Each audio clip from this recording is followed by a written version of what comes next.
It's my pleasure to welcome a friend and colleague, Mitch Byrom, the president and founder of Restoration OS. Mitch, welcome. Thank you for having me, Jeff. It's glad to see you virtually here. Yeah, trade shows occasionally, online occasionally, but good to catch up. Hey, what is Restoration OS? Yeah, I'm glad you asked that. It's a restoration operating software. It's an app designed for you to run your restoration company. So you can, the frustration part was for me is being a trainer and a teacher forever and working in software. We opened our own restoration company in 2021. The whole COVID happened. You can't travel and teach. No more live IICRC courses, and Zoom got a little lonely. And so we opened a restoration company. I was trying to prove out a thesis, like how fast can you do $1 million without program work? We opened up our Big Red One restoration, and my brother was running it. He's a remodeler, but not a restorer. And I thought, well, we'll get him all the best apps, and I'll kind of manage the apps and do the training and be the consultant. And then I realized that you have to use like 7 different apps if you don't want to do anything paper. There's one for clocking in, one for moisture mapping, one for photos. This one's required on this program. This one's for estimating. And I thought, well, wouldn't it be great if you can just put everything in one system, right? If I can, do my moisture and my photos and my document signature. So that's what Restoration OS is. It's an operating system to run your restoration company, just like Windows operates your computer. This operates your restoration company, but not accounting, right? We obviously can't compete with accounting or email, so you plug into your accounting and your email. But it's just a system, just trying to give some guidelines. There's so many decisions to make, like I think software gives you guidelines to operate on. So that's kind of the thought process behind Restoration OS. I know you're excited about it and what it does for restorers. What breakthroughs or innovations are you most excited about when it comes to claim documentation? Maybe your favorites from the system you've created. Well, I will tell you, as an Xactimate certified trainer and an IICRC trainer, I've always kind of seen there's two worlds. There's the technical world, the IICRC, our DHU formulas, our air mover formulas, which chemicals we use on fires, when to sample. And then there's the Xactimate, which is, drawing a proper sketch. Do you know how to draw an arced walls? Do you know how to use the proper line items or price list? So what I'm excited about is that we've been able to take your phone and the LiDAR sensor on your iPhones and use Apple's technology to make it where you can instantly scan a room with your phone. And in February, we released our integration with Xactimate, so it syncs directly in. That instantly tells you how many air movers you need with ICRC formulas, how many DHUs you need. It draws a sketch for you. It syncs it into its Xactimate, and then it takes you through a checklist. And I made the checklist. I'm pretty proud of a couple of the checklists I made. You can obviously make your own, but it asks questions like, are the walls wet? If you answer yes, it'll then ask you, what's it made of? And you'll select it from the drop down. And if I selected concrete, it would say something like, this isn't an issue for mold. Please don't trust your non-invasive meter. If I selected drywall and took a reading non-invasively, it would say something like, make sure it's not double layer, make sure you use an invasive meter. And we kind of automated the inspection process. So when your technician leaves a job site, the estimator's got a sketch and Xactimate and photos and proper air mover and DHU formulas, and you're not waiting hours for that to come back from another system. And we were using Matterport in the field quite a bit, and we realized that technology was amazing, but it was another app to log into and a $5,000 camera, and so we integrated with the Ricoh 360 cameras. So now you can instantly do the 360 scan after you do that.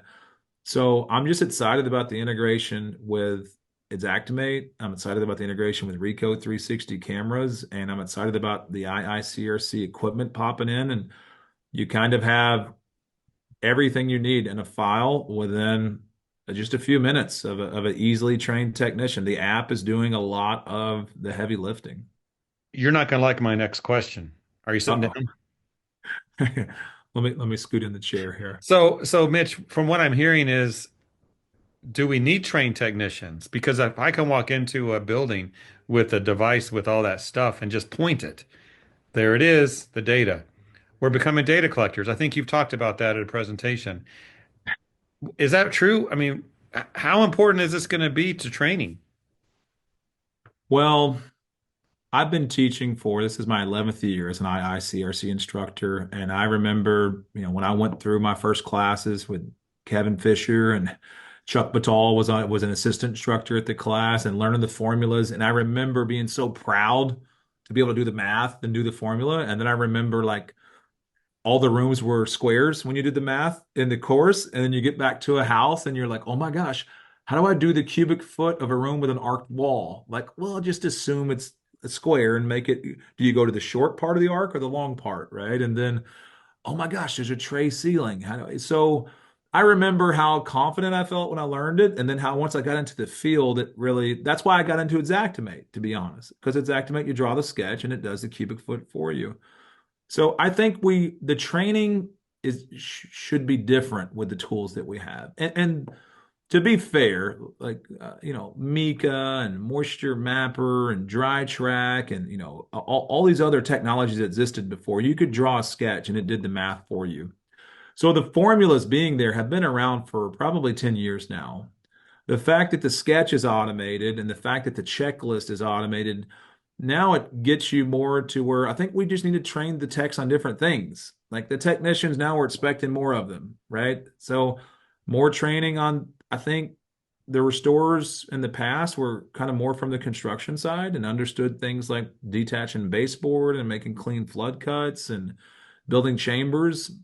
And then we started getting this younger crowd coming into the market. We started focusing on teaching them the formulas and the math. And well, now the app does all that. So I think that some of the skills we lost are the ones that we'll need to train on more, like customer service, proper demo techniques, proper containment, right? Like, blending that construction knowledge back into the technician, I think is a big deal. And also claims now. I mean, most of us are doing TPA or managed repair work now. I mean, technicians now need to understand deductibles. They need to understand what may or may not be covered because, you might show up to a project and get it all set up and realize that there's no coverage, right?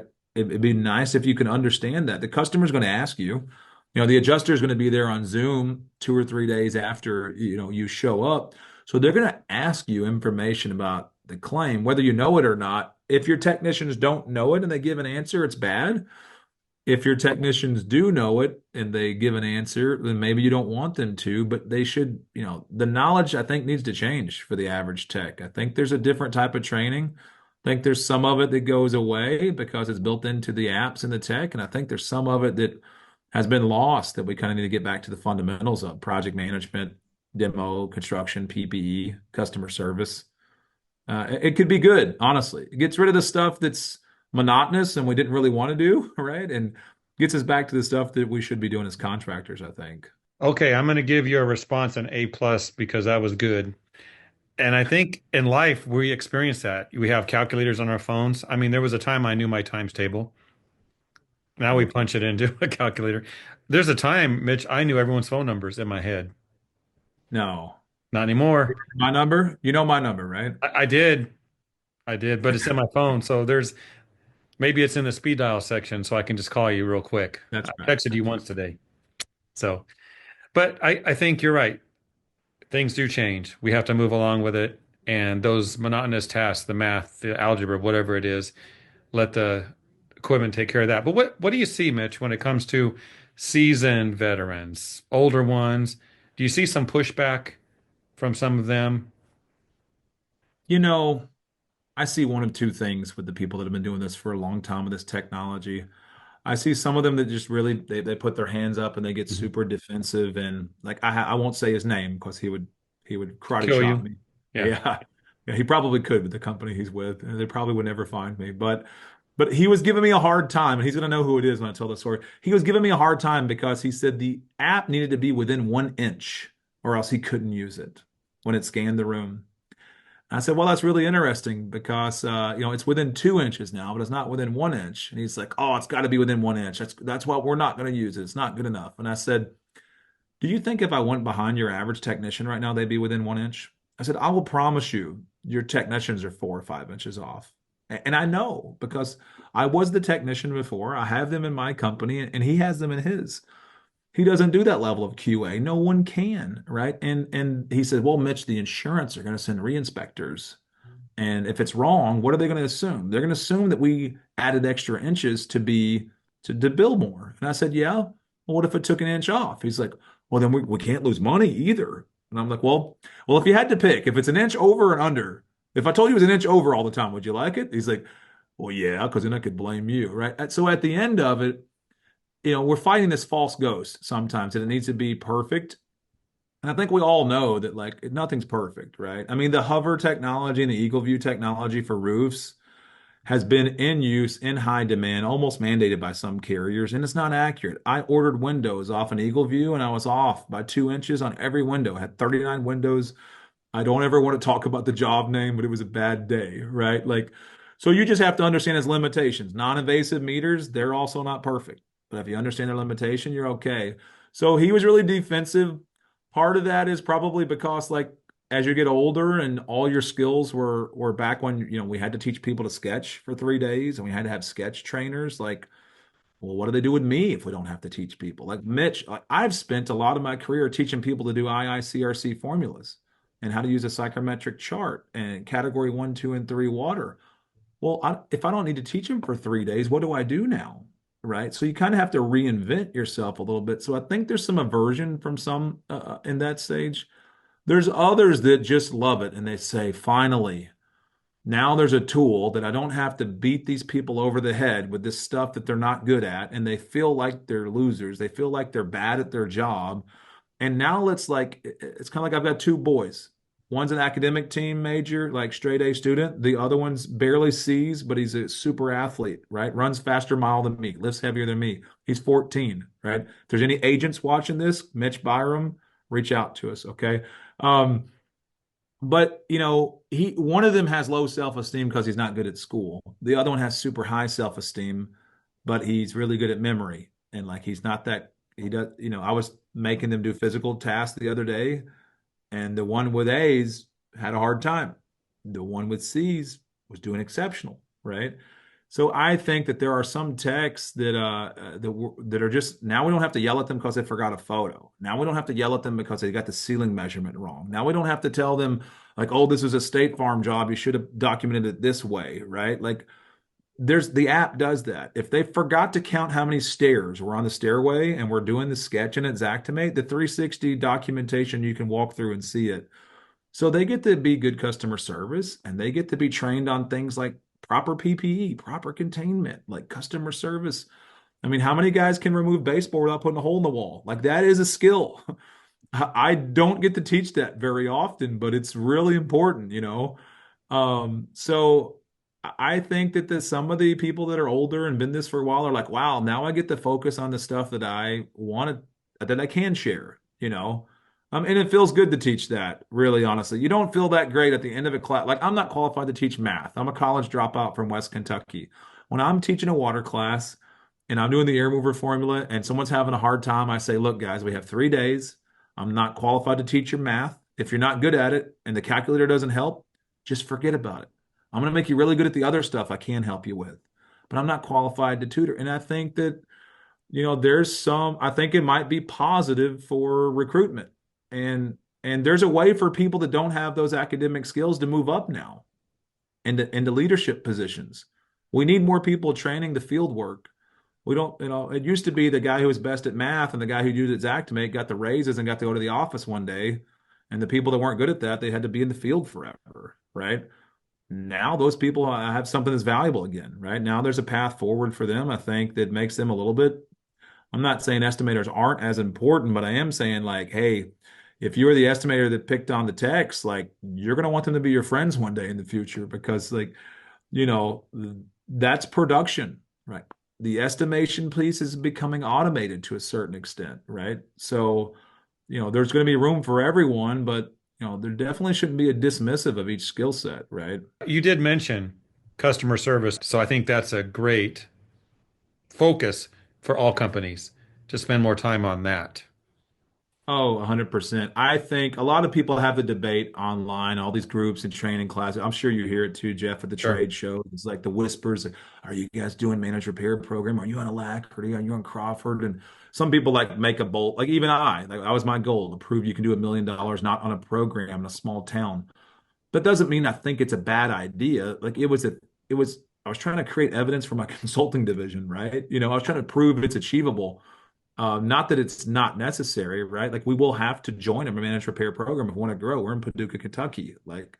But I think that no one realizes, but the biggest managed repair program in the market is we're all paying to play with Google. I mean, if you have 3 stars and your competitor has 5 stars, like Google is your managed repair program. They're looking at you for review online. And if you don't do good in customer service, you're not getting the call. Like we're at 4.9 stars. I will tell you, the one that hurt us the most is the one who didn't get their roof covered. Like that really wasn't our fault. She was mad at her agency and her adjuster, Yeah, but but she knew we were you. part of it. Yeah. Yeah, yes. Yeah. So customer service is where it's at. I think that, and that's a positive thing for all of us, and it puts us back in the human connection. We're doing the apps, we're doing the Zoom meetings, the adjusters Zoom. When the homeowner, I'll tell you one thing, when the homeowner doesn't meet an adjuster and you're there, like you get treated as if you were the insurance expert too, Mhm. which doesn't mean we are, but it means, people assume you should, oh, you do this for a living. You're telling me you don't know about it? Maybe I should have called the other guy. He Well, said he's a you know recruiter. more than the person who has the loss, and that's puts you in the driver's seat. That one review you got, maybe you should send some flowers or chocolates. That's a good point. I should probably call and ask her if it was Yeah. flowers or Well, I chocolate. don't know. That's your call. Mitch Okay. Byrom, appreciate this. Keep doing what you're doing. I'll see you at the next trade show.